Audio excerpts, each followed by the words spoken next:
Hi, magandang araw po sa inyong lahat for our second reading, For our second reading of the day, tingnan naman po natin kung ano po ang makikita natin sa ating second reading of the day, no? Okay, tingnan na po natin to. Tingnan muna po natin kung ano po ang ating makikita sa ating angel number for the day, no? For the meantime, kailangan nyo muna pong mag-relax at talagang tingnan po natin kung sa pag-change nyo ng perspective ay unti-unti po talagang aayos ang inyong buhay, ano? Kaya wag po kayong mapapagod dyan, ha? Paguhin at maging positive kahit po feeling mo ngayon ay dapang-dapa ka na. You have to change your attitude in life, no? And your perspective in life, no? So balasahin lang muna po natin to para maiwasan po natin na mabunot yung nabunot lang natin kanina, no?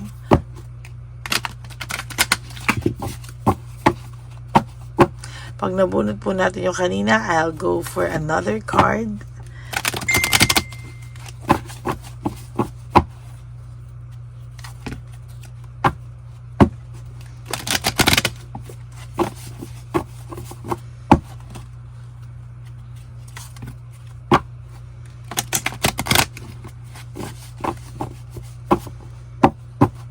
Okay.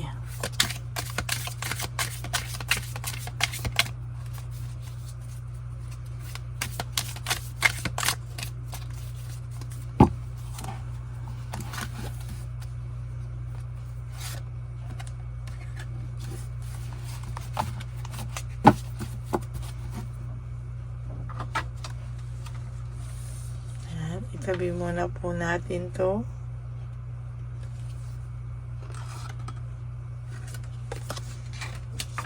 At pili po tayo ng ating cards.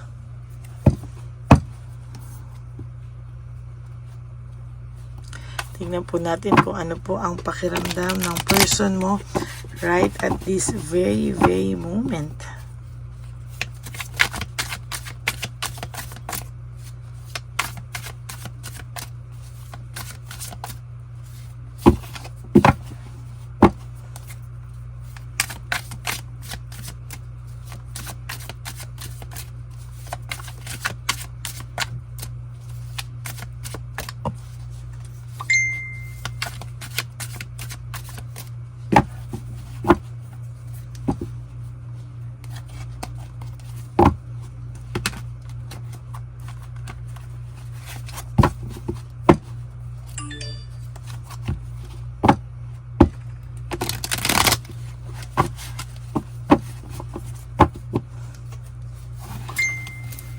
Pili po tayo ng 20 cards.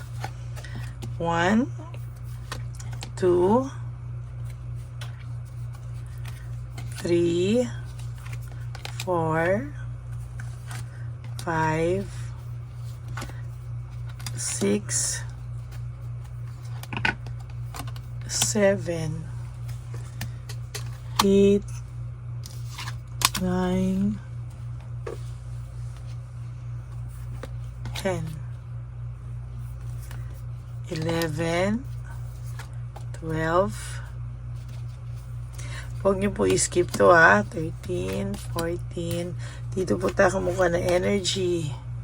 15, 16, 17, 18, 19, 20.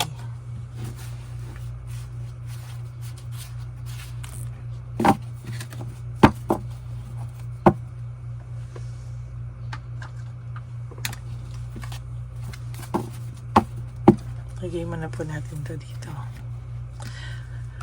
Okay, for your cycles, no, 19, ano, this is about karma, warning, judgment, influence, power, cycles, changes, and rebirth, no. Sabi po, no, karma will be paying you a visit, no. Huwag po kayo mag-alala, hindi ikaw yung person mo. Release the energy to control because you cannot force things, no? Let your lessons so they don't repeat in the future. Make some space for you, your new experiences. Okay, feeling mo po kinakarma ka o feeling mo po kinarma ka or feeling mo po minalas ka, no, sa mga nangyari sa inyo, no? Pero ang sabi po dito, you have to release the control of the things you cannot force, no? Ibig po sabihin dito is kung paano ka po pakiramdam mo ay lagi kang minamalas, lagi kang kinakarma, dapat yung person mo yung kinakarma, pero bakit ikaw yung laging kinakarma ngayon? Or bakit parang feeling mo ikaw yung minamalas sa ngayon? Huwag ka pong mag-alala, no? Ang sabi lang po dito, you have to let go of the things that you cannot control, no? Marami pong lessons na naibigay sa ito at huwag mo na daw po ulitin in the future. For example, alam mo na pong niloko ka na. Paulit-ulit ka pa na pong niloko, paulit-ulit ka na pong iniwan.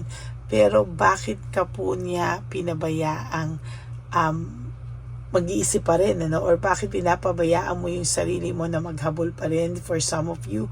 Or mahalin pa rin ang taong to? Of course, puso yan, no? Hindi talaga ganun kadaling kalimutan, ano? Pero you have, sabi nga kanina, you have to change your perspective, no? Ito po kasi kapag hindi mo po ito nilabanan, ito po ay paulit-ulit lamang daw po sa yung magbibigay ng sakit, ng sama ng loob, no? Kaya sabi po, bigyan mo yung sarili mo ng space to experience new joys, new life, no? New experiences, no? Kailangan po ay mas maging maayos ka po sa mga susunod na panahon at wag mo daw po itong i-tolerate na paulit-ulit o maging cycle na lang po sa iyong pag-iisip, no? Kailangan mo daw po itong itama at kailangan mo po itong ayusin at wag mo na po itong balikan because yung cycle po na nangyayari sa inyo ay talagang soon ay talagang mahihirapan po ito, no?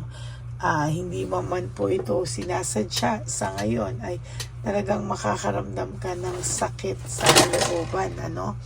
Talagang hindi mo pa po gustuhin pero ikaw po ay makakaramdam ng pain, makakaramdam ka ng sadness, no, sa iyong puso, no? Kaya yan, ingatan daw po natin na maging cycle yung paulit-ulit na sakit na binibigay o na ibibigay natin sa ating mga sarili.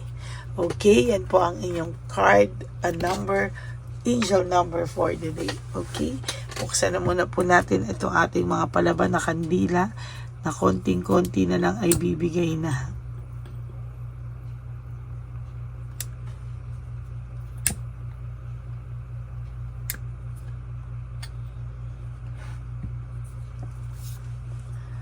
Ito kasi nasa dulong-dulo na siya. No, nakataob na po no?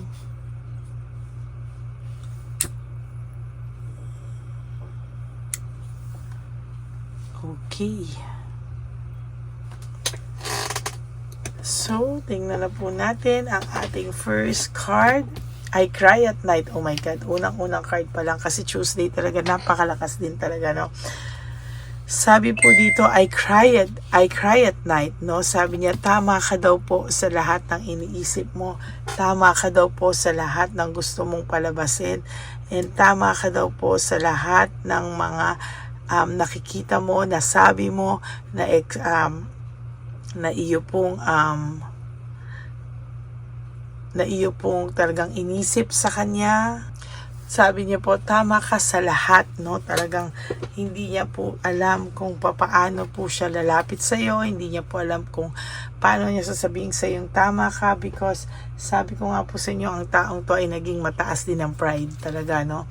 At ang taong to ay hindi marunong talagang humingi ng sorry. Kaya talagang hirap na hirap po siya ngayon kung paano po siya hihingi ng tawad sa iyo actually, no? Ayan nga po yung third card mo. Sabi niya, how could you ever forgive the mess I've made, no? Hindi niya po alam kung paano niya talaga ikaw lalapitan at kung paano ka talaga niya hihinga ng tawa dahil talagang siya po mismo ay naguguluhan. Sabi niya, alam niya na iba ka sa lahat, pero ang tanong niya sa sarili mo ay, iiwanan mo rin daw ba siya katulad ng iba, no? Kasi hanggang ngayon po itong taong to gusto niyang humingi ng tawad sa iyo, hindi pa po siya makalapit sa iyo, hindi pa po siya makapag-decide, no? Yan, so hindi po siya makamake ng decision pa talaga sa ngayon. Sabi niya nga, alam naman niya na it is dark without you. Alam niya po na talagang ang nahihirapan siya ngayon and hindi niya rin po talaga alam kung ano yung kanyang gagawin. Sabi niya, I'm scared of rejection, no? Takot ang taong to sa rejection and takot ang tao na ito na i-reject mo po siya ng tuluyan. Sabi niya nga, I need to figure myself out, no? Talagang ang taong to ay talagang naghahanap po ito ng pagre-reflect or talaga siya ay nagre-reflect talaga sa emotions niya ngayon because ang taong ito po talaga sa totoo lang ay kinakain ng emotions niya. Ayan, no? Kinakain po siya ng emotions niya at hindi niya po alam kung ano po ang kanyang gagawin, ano? Because based dito sa kanyang emotions, siya po talaga ay nahihirapan at hindi po niya talaga alam kung ano po ang kanyang gagawin. Sabi niya nga po, I can't come to you now. Hindi po siya makalapit sa iyo, no? For some reason, talagang nahihirapan po ang taong ito. And ang sabi niya, I can't do this right now. Hindi pa po siya talaga makalapit sa iyo. Nahihirapan po talaga siyang lumapit sa iyo. And talagang hindi niya po alam kung paano siya lalapit sa iyo, no? I can't handle your love, no? Itong tao pong ito ay nahihirapan based sa kanyang emotions. Hindi niya po dati kinaya, no? Parang pakiramdam niya po dati is nasasakal siya sa iyo, sobra kang sakal. Ang dami niya pong sinabing masasakit, no? Na parang sumobra naman daw po yung pagmamahal mo sa kanya na nakakasakal na. Kaya ito pong taong to kahit pa paano ay nakaramdam ng pagkasawa factor, no? Pero sa ngayon po, sabi niya, these feelings are eating me alive. Ibang-iba ka pa rin sa lahat. Kaya ngayon talaga siya naman po ay natatakot, no? Natatakot naman po siya na ikaw ay tuluyang mawala sa kanya, no? Hindi niya po gusto na ikaw ay mawala sa kanya. Ngayon niya po kasi na-realize na mahirap din po pala yung mawala ka po sa piling niya. Sabi dito, you are so different from everyone around me. No, talagang sabi niya mahirap po talaga, no?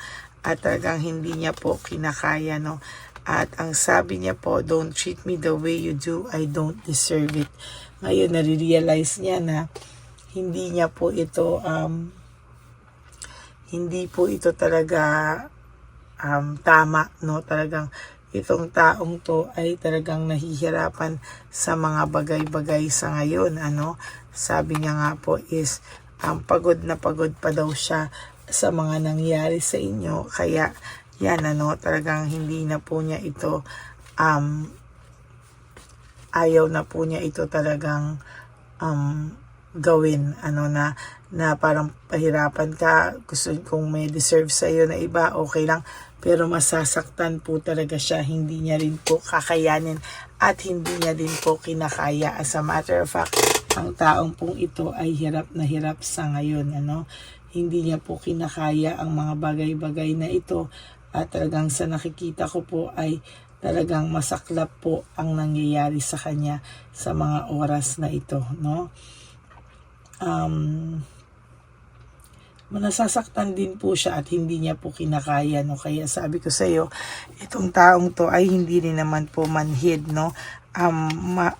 Nalulungkot din po siya sa mga nangyayari sa inyo ngayong dalawa. Sabi niya nga po, sana ay ibang tao na lang daw siya. I wish I could be a different person, ano?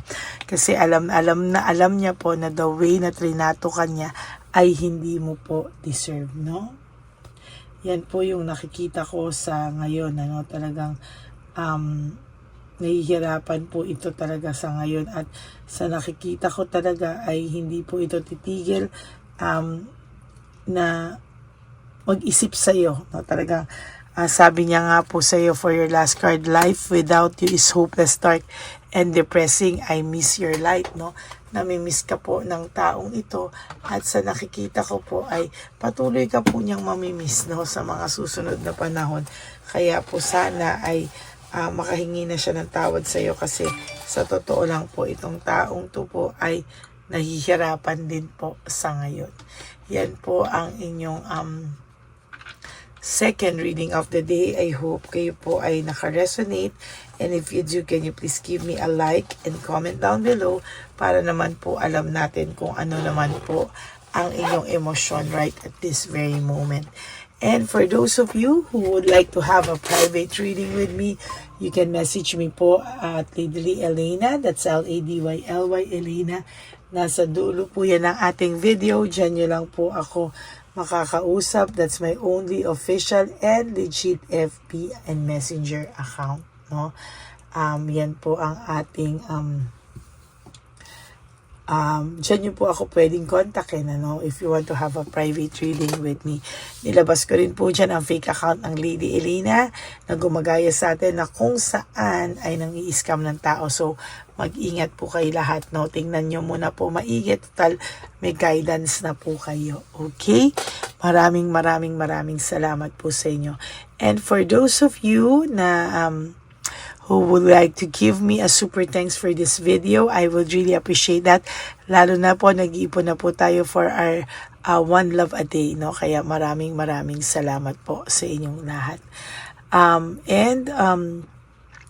Sa akin naman pong mga ever loyal, solid, and faithful na Lady Elena family, I love you all from the bottom of my heart. Mahal na mahal ko po kayong lahat at wag po kayong hindi po ako magsasawang magbigay sa inyo ng reading of the day, no?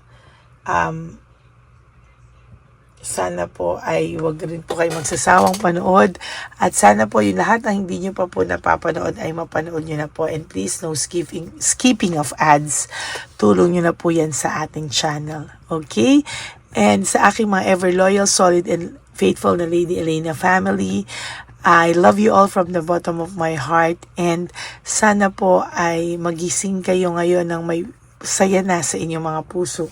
You only have to live for today muna, no?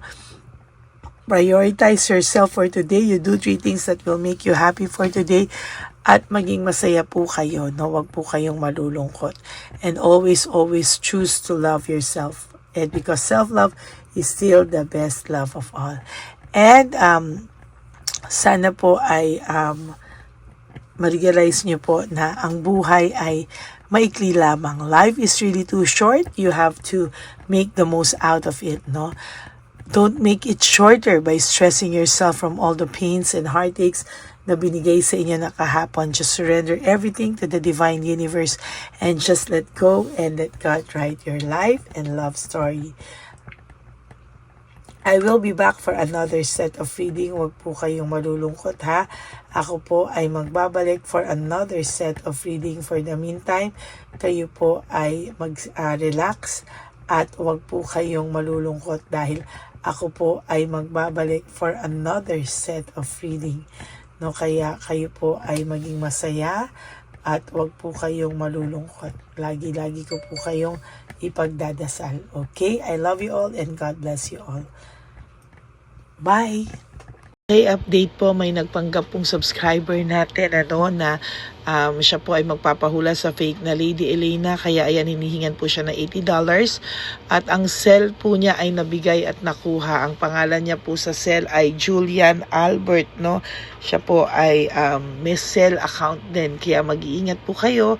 Ayan po, no, kung sino man po yung scammer na Julian Albert na yan, no, iinsensuhan po natin yan para siya po ay makonsensya. Kung wala man po siyang konsensya, at least po bumalik sa kanya lahat po ng kanyang ginagawa at maling-mali po yan, ano. Basahin niyo po lahat yan, makikita niyo po, ayan po ang cell number niya at Julian Albert na yan, ano, para po talagang ma-report din po natin yan na siya ay gumagamit ng cell account na Julian Albert. Mag-ingat po kayo. Ayan po yung number niya. Ayan po yung pangalan niya. Huwag po kayong magpauto. Nakita nyo naman po, no, napakalayo po ng pangalan ko sa pangalan ng pinagsisendan nyo po ng account o ng pera. Kaya mag-ingat po kayo at beware sa scammer na to. At talagang ayan po, pinost ko po ang kanyang pangalan dito para maging babala po sa inyong lahat. Maraming salamat po. At mag-ingat po kayo, pakireport po ang page na yan, ang messenger niya na Lady Elena. Maraming salamat po and God bless you all. Ayan, sa susunod po makikita niyo yung account niya na ire-report niyo. Salamat po na marami. Magandang gabi po ulit sa inyong lahat. Ako po ay muling nagpapaalala sa inyo na mayroon pong lumalabas sa FB at Messenger account na fake account po, no, nang hihingi po ng $25 through PayPal at hindi po yan totoo. Huwag po kayong maniwala dyan. At pag sinabi mo po na gusto ko pong marinig ang boses nyo or makita kayo, ang sasabihin po ay magbibigay kami ng link. Buksan mo yan at pagkatapos ay makikita mo ako. Huwag po kayong maniniwala dahil yan po ay hindi totoo. Yan po ay isang malaking scam na pag binuksan nyo po ay mahahack po lahat sa inyo. Mahahack po ang inyong mga personal details. Lahat ay mahahack. Ako po ay nalulungkot na ito po ay nangyari. Ngunit sa talagang may mga tao pong masasama at may mga tao po talagang hindi makatiis na hindi gumawa ng masama sa ibang tao. Pero maging aware po sana kayo. Tulungan nyo po ako. I-report po natin yung fake na yan at sa FB para siya po ay mawala na at wala na po siyang mabiktima pa. No? Nandyan po lahat ng details at maraming salamat po sa inyong lahat. Maraming salamat po sa inyong lahat at mag-iingat po kayo.